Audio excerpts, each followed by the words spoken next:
વડોદરા શહેરમાં ગેરકાયદેસર પ્રવૃત્તિઓને રોકવા પોલીસ પ્રશાસન સતર્ક બન્યું। નવલખી મેદાન ખાતે એડિશનલ પોલીસ કમિશનર ડોક્ટર લીના પાટીલની અધ્યક્ષસ્થાને નાઇટ પેટ્રોલિંગ હાથ ધરાયું। ડીસીપી ઝોન 2 મંજિતા વણઝારાના તમામ પોલીસ સ્ટેશનોના પીઆઈ સહિતનો કાફલો પેટ્રોલિંગમાં જોડાયો। સર્ચ દરમિયાન પ્રોહિબિશનના કેટલાક કેસો પણ સામે આવ્યા। પ્રેમી યુગલોને સમજાવી સ્થળેથી હટાવવામાં આવ્યા। સૂત્રો પોલીસની નાઇટ પેટ્રોલિંગ દરમિયાન પ્રોહિબિશનના કેસ પણ નોંધાયા। શહેરના મધ્ય વિસ્તારમાં પોલીસની રાત્રિ ચેકિંગની કાર્યવાહીથી લોકોમાં સુરક્ષાનો ભાવ। નાગરિકોની સુરક્ષા અને સલામતી માટે વડોદરા શહેર પોલીસ કટિબદ્ધ। સમગ્ર કામગીરી નવા ઝોન 2 ડીસીપી નવા હોવાથી ઇન્ડિક્શનના ભાગરૂપે થઈ તેવી ચર્ચા।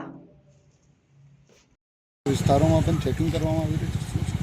આજે અવાવરું જગ્યાઓમાં ચેકિંગનું સાહેબ તરફથી સૂચના છે, જે અનુસંધાને ઝોન 2ની મંજિતા વણઝારા છે એમની ટીમ અને તમામ પોલીસ સ્ટેશનના પીઆઈ એસીપી દ્વારા સૌથી વધુ પોલીસ સાથે અને ક્રાઇમની ટીમ સાથે અમે અહીંયા વિસ્તારનું ચેકિંગ કરવા આવ્યા છે। રવિવારના દિવસોમાં ઘણા બધા લોકો આ રીતના આવી જતા હોય છે, એટલે લોકોની સુરક્ષાને ધ્યાનમાં રાખીને અમે ચેકિંગ ચાલુ કર્યું છે, જેમાં હાલ સુધીમાં પીધેલાની પણ પકડાયા છે, દારૂનો પોઝિશનનો પણ કેસ અમને મળ્યો છે અને અમે આ લોકોની સુરક્ષાને ધ્યાનમાં રાખીને આ રીતના પિરિયોડિકલી ચેક કરતા હોઈએ છીએ અને કરતા રહીશું।